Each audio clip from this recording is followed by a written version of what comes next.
Salut les amis, une fois de plus, bienvenue dans cette nouvelle vidéo où je propose d'observer ensemble les travaux de maçonnerie de notre village duplex que nous avons entamé récemment avec vous. Donc vous pouvez remarquer que les travaux ont considérablement évolué. Récemment, on assistait au traçage et vous pouvez voir que les baies, ne pas parler des fenêtres, ont désormais pris position. Donc vous pouvez voir qu'on a joué un peu sur une tendance architecturale actuelle qui est les larges fenestrations. Mais encore, il faudra rappeler, cela ne se fait pas de hasard en fait. Il y a un certain minimum. Il y a un certain minimum à respecter concernant les baies fenêtres. En général, on conseille que cette ouverture-là soit à 1/6, entre 1/6 et entre 1/8 pardon, et 1/6 de la surface de la pièce occupée. Donc ici on a des fenêtres relativement de 1,50 sur une hauteur nominale de la baie de 2,20 m avec 4 rangées, donc environ 1,10 m comme mur d'allège. Donc pour une superficie de 12 mètres carrés environ, parce que ici on est vraiment sur du moyen standing. La chambre la plus basse ici, c'est de faible surface en fait, c'est 12 mètres carrés. Donc je peux parcourir avec vous. Donc c'est une villa duplex. Et toujours dans le cadre de ces travaux, on prépare en parallèle déjà le démichonnage, dont les équipes de ferrailleurs sont déjà mobilisées pour le façonnage des armatures,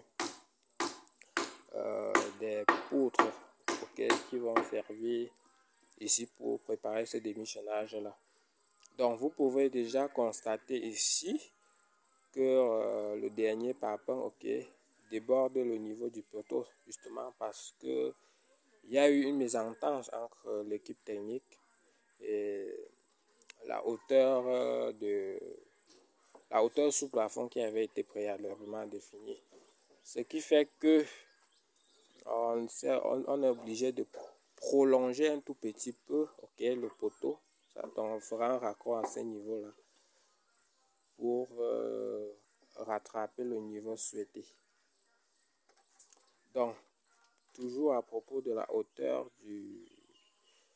sous plafond, on l'a calé à 3,20 m.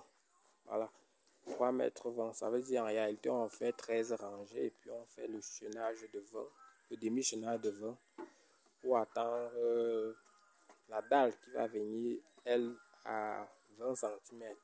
Donc pour une hauteur sous plancher de 3,20 m et pour une hauteur sur dalle de 3,40 m. Voilà. Dans un contexte où le changement climatique est devenu un souci majeur, il est important de travailler avec, d'avoir des hauteurs sous plafond assez considérables pour avoir une ventilation naturelle. Voilà.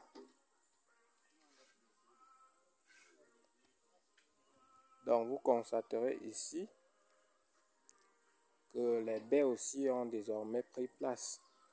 La dimension de ces baies-là n'est pas prise au hasard. Généralement, en architecture, on conseille de les prendre entre 1/8 et 1/6 de la surface de la pièce. Voilà.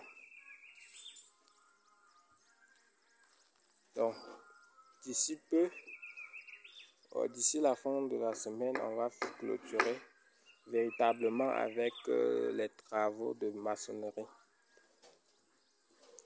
On va être plus braqué à ce moment-là à la préparation de la dalle et on va marquer bien sûr une pause pour revenir sur le principe et les étapes qui concourent à sa réalisation, comme on le fait depuis toutes les tâches qui nous ont permis d'arriver à ce niveau dans le cadre de ce projet. Donc bien sûr, on parlera du solivage, on parlera de l'étayage, du planchage et de l'habillage.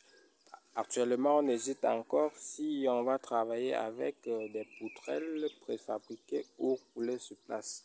Donc, dans une prochaine capsule, on se permettra bien sûr de faire une étude de cas pour voir quelle option sera le plus avantageux, le plus économique pour nous. Puisqu'il est important d'avoir un ouvrage solide à moindre coût sans toutefois compromettre la solidité ou bien la qualité de l'ouvrage.